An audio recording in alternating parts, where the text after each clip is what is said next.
1986 সালের 26শে এপ্রিল রাত 1:23 একটি মুহূর্ত যা চিরতরে বদলে দিয়েছিল মানব ইতিহাস। একটি বিস্ফোরণ যা শুধু একটি রিয়েক্টর ধ্বংস করেনি, বরং ছড়িয়ে দিয়েছিল অদৃশ্য মারাত্মক মৃত্যু। আগুন জ্বলছিল, কিন্তু এটি সাধারণ আগুন ছিল না। এটি ছিল একটা নিউক্লিয়ার আগুন, যা বাতাসে ছড়িয়ে দিচ্ছিল হাজার হাজার টন রেডিয়েশন। মানুষ দাঁড়িয়ে দেখছিল, কেউ বুঝতেই পারেনি তারা মৃত্যুর খুব কাছাকাছি দাঁড়িয়ে আছে। হিরোশিমা এবং নাগাসাকিতে ফেলানো বম 15 কিলোটন টিএনটি এর সমান পরিমাণ বিস্ফোরণ ঘটিয়েছিল। এই বিস্ফোরণে যে পরিমাণ রেডিও অ্যাক্টিভ ম্যাটেরিয়াল পরিবেশে ছড়িয়েছিল তার থেকে 400 গুণ বেশি রেডিও অ্যাক্টিভ ম্যাটেরিয়াল নির্গত হয়েছিল এই বিস্ফোরণে। 354 ফিট এবং 840 ফিট উঁচু এই ডোমটি ইতিহাসের ওই সত্যটিকে ঢেকে রেখেছে, যেটি সোভিয়েত ইউনিয়নের মতো সুপার পাওয়ারের ভাঙ্গনের একটি কারণ হিসেবে দেখা হয়। কিন্তু প্রশ্ন হলো, কি এমন ভুল হয়েছিল যে একটি শক্তিশালী নিউক্লিয়ার প্ল্যান্ট এত ভয়ঙ্করভাবে ব্যর্থ হলো?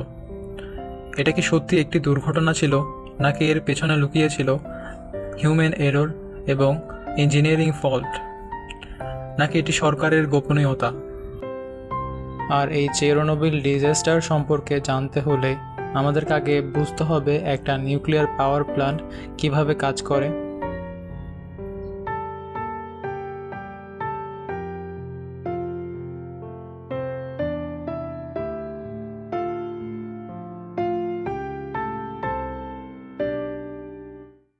ইউরেনিয়ামকে আনস্টেবল করার জন্য বাইরে থেকে যখন একটা নিউট্রন দিয়ে এটিকে আঘাত করা হয়, তখনই ইউরেনিয়াম আনস্টেবল হয়ে পড়ে এবং ইউরেনিয়াম ভেঙে দুইটি ছোট অ্যাটমে পরিণত হয়। এখানে প্রচুর পরিমাণ শক্তি এবং আরও 3টি নিউট্রন নির্গত হয়। এই নিউট্রন পরে আরও ইউরেনিয়াম 235 অ্যাটমকে আঘাত করবে। এরপর ওই নিউট্রন অন্যান্য নিউট্রনকে গিয়ে আবার আঘাত করবে। এইভাবে 1টি থেকে 3টি, 3টি থেকে 9টি, 9টি থেকে 27টি ইউরেনিয়াম ভাঙে এবং এটি চলতেই থাকে। এই প্রক্রিয়াকে নিউক্লিয়ার ফিউশন বিক্রিয়া বলে। এই চেইন রিয়াকশন একবার শুরু হলে এটি চলতেই থাকে। এজন্য এই নিউক্লিয়ার রিয়াকশন কন্ট্রোল করা না গেলে এটি প্রচুর পরিমাণ শক্তি রিলিজ করবে এবং এটি অ্যাটম বমের মতো একটি বিপর্যয় ডেকে আনতে পারে। এই জন্য নিউক্লিয়ার পাওয়ার প্ল্যান্টে চেইন রিয়াকশন কন্ট্রোল করা হয়। এই চেইন রিয়াকশনে নিউট্রনের স্পিড অনেক বেশি হয়, এটি প্রায় 2000 কিলোমিটার পার সেকেন্ডের মতো হয়। এই বিশাল পরিমাণ চেইন রিয়াকশন কয়েক সেকেন্ডের মধ্যেই সম্পন্ন হয়। এখন এই চেইন রিয়াকশন কন্ট্রোল করতে হলে নিউট্রনের স্পিডকে কন্ট্রোল করতে হবে। এখন ধরা যাক এই অ্যাটমগুলোর মাঝখানে যদি কোনো দেওয়াল বা বাধা তৈরি করা হয়, তবে এই নিউট্রনগুলো এই বাধা ক্রস করবে, কিন্তু এর স্পিড স্লো হয়ে যাবে। আর এই বাধা বা দেওয়াল সৃষ্টি করা হয় পানি বা গ্রাফাইট দিয়ে। তখন অবশ্য পানিও রেডিও অ্যাক্টিভ হয়ে যায়। ইউরেনিয়ামকে প্রথমে ছোট ছোট প্যালেটস আকারে বানিয়ে জিরকোনিয়াম অ্যালয়ের স্ট্রং টিউবে রাখা হয়। এরপর এরকম আরও কিছু টিউব দিয়ে একটি বান্ডল তৈরি করা হয়। জিরকোনিয়ামের টেম্পারেচার রেঞ্জ 1800 ডিগ্রি সেলসিয়াস থেকে 4500 ডিগ্রি সেলসিয়াস পর্যন্ত হয়, কিন্তু এটি ইউরেনিয়ামের তুলনায় অনেক কম। এরপর নিউক্লিয়ার রিয়েক্টরের কোরে এই ফুয়েল বান্ডলগুলো রাখা হয়। পরে পানি দিয়ে ওই নিউক্লিয়ার রিয়েক্টর পূর্ণ করা হয়। পানি এইখানে মডারেটর হিসেবে কাজ করে। এরপর চেইন রিয়াকশন কন্ট্রোল করার জন্য গ্রাফাইট রড নিউক্লিয়ার রিয়েক্টরের কোরে প্রবেশ করানো হয়। এরপর রিয়েক্টর কোরের উপর থেকে সিল করে দেওয়া হয়। এটি আগামী 5 থেকে 7 বছর খোলার কোনো প্রয়োজনই থাকে না। এরপর এই রিয়েক্টর কোরের চারপাশে অনেক পুরু একটি কনক্রিটের দেওয়াল তৈরি করে দেওয়া হয়। যখন একটি নিউট্রন ইউরেনিয়াম নিউক্লিয়াসকে আঘাত করে, তখন নিউক্লিয়ার ফিশন ঘটে এবং অবিশ্বাস্য পরিমাণ শক্তি নির্গত হয়। এই ফিশন বিক্রিয়ায় রিয়েক্টরের কোরের তাপমাত্রা প্রায় 300 ডিগ্রি সেলসিয়াস থেকে 350 ডিগ্রি সেলসিয়াস পর্যন্ত পৌঁছে যায়। এই প্রচণ্ড তাপ নিয়ন্ত্রণ করতে এবং বাইরে সরিয়ে নিতে রিয়েক্টরের ভেতরে কুল্যান্ট ব্যবহার করা হয়। একটি প্রেশারাইজারের মাধ্যমে এই পানির উপর সাধারণ বায়ুমণ্ডলের তুলনায় প্রায় 150 গুণ বেশি প্রেশার প্রয়োগ করা হয়। অত্যাধিক চাপের কারণে পানি 300 ডিগ্রি সেলসিয়াস পার হওয়ার পরেও ফুটতে পারে না বা বাষ্পে পরিণত হয় না। রিঅ্যাক্টরের ভেতরে বিক্রিয়া নিয়ন্ত্রণের জন্য কন্ট্রোল রোড যেমন ক্যাডমিয়াম বা বোরন ব্যবহার করা হয়, গ্রাফাইট ব্যবহার করা হয় যা অতিরিক্ত নিউট্রন শোষণ করে নেয়। এরপর শক্তিশালী হাই প্রেশার পাম্প এই উত্তপ্ত পানিকে সেকেন্ডে হাজার হাজার লিটার বেগে সার্কুলেট করে।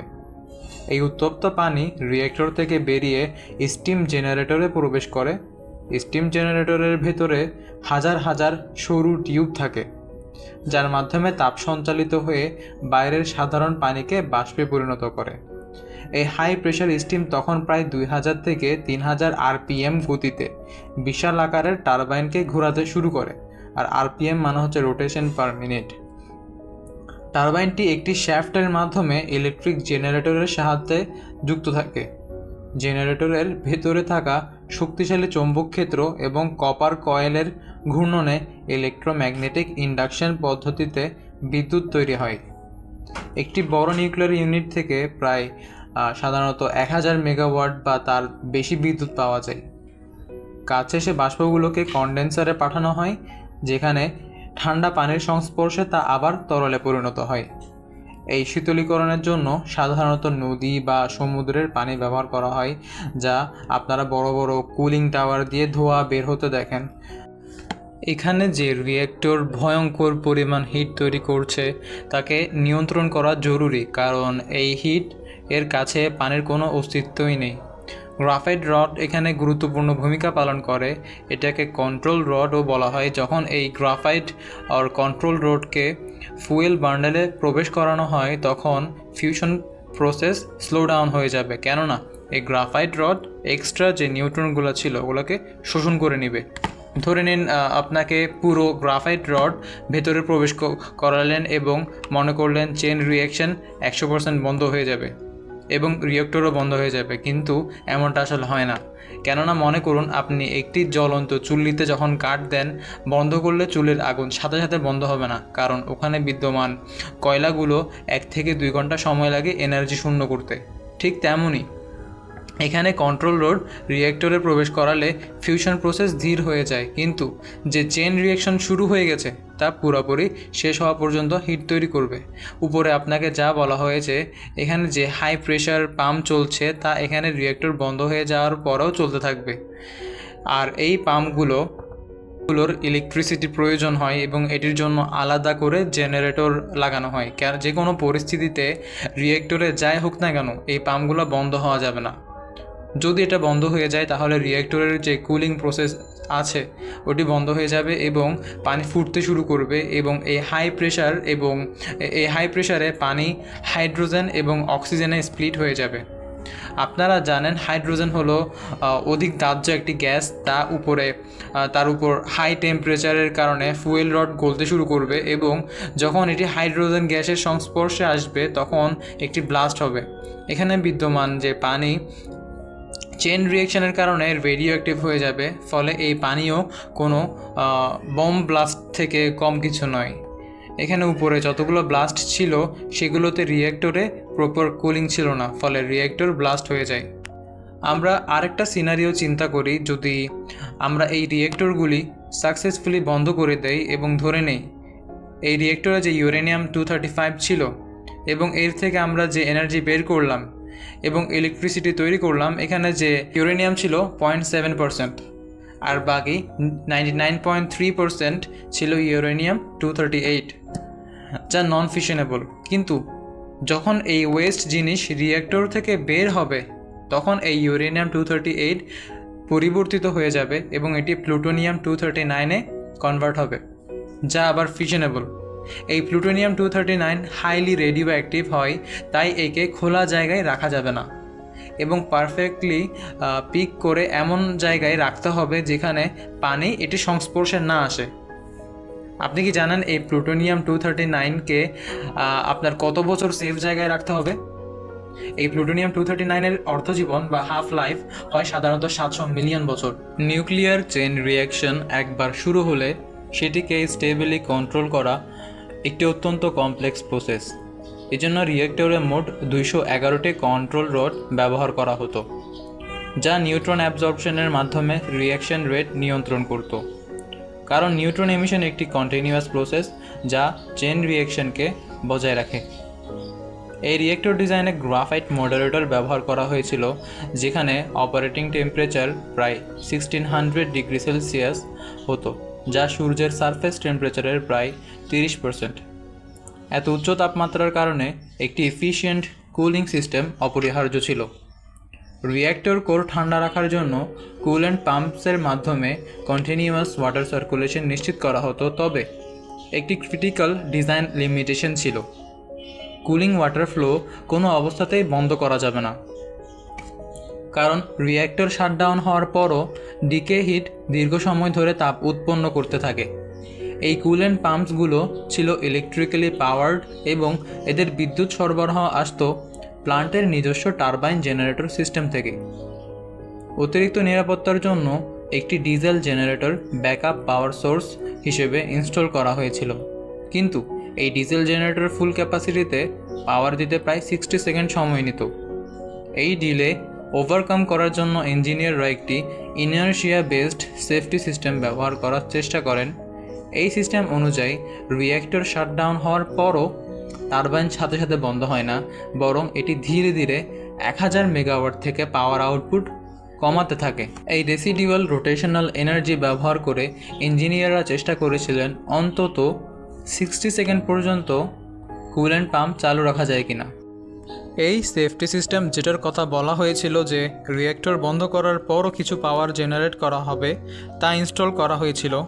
রিঅ্যাক্টর 1, 2 অ্যান্ড 3-তে আগেই এই সেফটি সিস্টেম টেস্ট করা হয়েছিল, কিন্তু রিঅ্যাক্টর 4-এ এর টেস্টিং বাকি ছিল, যেটি একটি কম্পালসারি প্রসেস ছিল।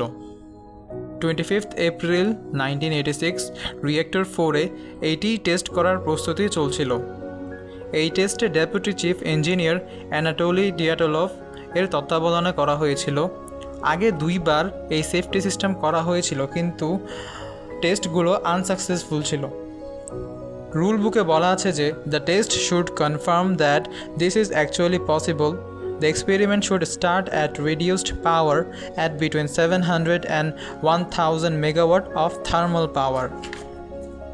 কিন্তু নর্মালি রিঅ্যাক্টরগুলো 1000 মেগাওয়াট পাওয়ার সাপ্লাই দিত। Deputy chief engineer reaction slow করার জন্য কন্ট্রোল রড রিঅ্যাক্টরে প্রবেশ করানোর অর্ডার দেন, যাতে রিঅ্যাকশন স্লো হয়ে যায়। কিন্তু ধারণা করা হয় কন্ট্রোল রড বেশি ভিতরে প্রবেশ করানো হয়, যার কারণে পাওয়ার 1000 মেগাওয়াট থেকে মাত্র 30 মেগাওয়াটে নেমে আসে। তাই আবার রিঅ্যাক্টরের পাওয়ার বাড়ানোর জন্য কন্ট্রোল রড আবার বের করা শুরু করা হয়। তখন আবার পাওয়ার বেড়ে যায়, 30 মেগাওয়াট থেকে 200 মেগাওয়াটে গিয়ে দাঁড়ায়। পাওয়ার আরও বাড়ানোর জন্য আরও কিছু কন্ট্রোল রড উপরে ওঠানো হয়।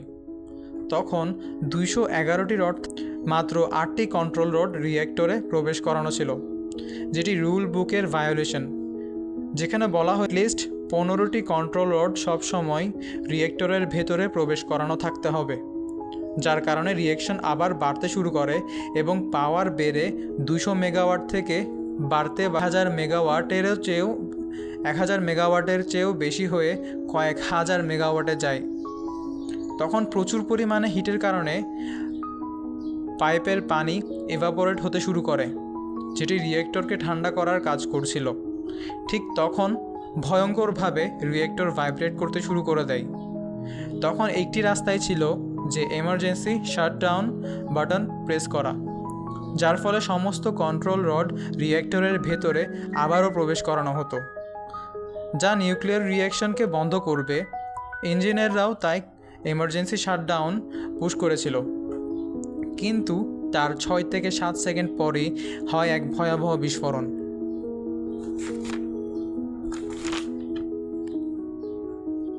এই বিস্ফোরণের অন্যতম একটি কারণ ছিল আরবিএমকে রিঅ্যাক্টরের ত্রুটিপূর্ণ ডিজাইন। এই ডিজাইন ফ্ল যাকে পজিটিভ ভয়েড কোএফিশিয়েন্ট বলে। পজিটিভ ভয়েড কোএফিশিয়েন্ট হলো যে রিঅ্যাক্টরে হিট বাড়লে পানি ভেপোরাইজ হতে শুরু করে, তখন সেই ভেপর নিউট্রন অ্যাবজর্ব না করে রিঅ্যাকশন রেট আরও বাড়িয়ে দেয়। আরেকটি কারণ ছিল গ্রাফাইট টিপড কন্ট্রোল রড। দুর্ঘটনার সময় যখন অপারেটররা এমার্জেন্সি শাটডাউন বাটন প্রেস করে বা Z5 প্রেস করে তখন কন্ট্রোল রডগুলো নিচে নামে, কিন্তু এই রডগুলোর মাথায় ছিল গ্রাফাইট। এই গ্রাফাইট শুরুতে রিঅ্যাকশন কমানোর বদলে মুহূর্তের জন্য রিঅ্যাকশন আরও বাড়িয়ে দেয়, যার ফলে ইনস্ট্যান্ট একটি বিশাল পাওয়ার সার্চ দেখা যায়। এই হঠাৎ বেড়ে যাওয়া তাপমাত্রার কারণে রিঅ্যাক্টরে 2000 টনের উপরের আপার বায়োলজিক্যাল শিল্ড উড়ে যায়, যার ফলে অ্যাটমসফিয়ারে রেডিয়েশন ছড়িয়ে পড়ে।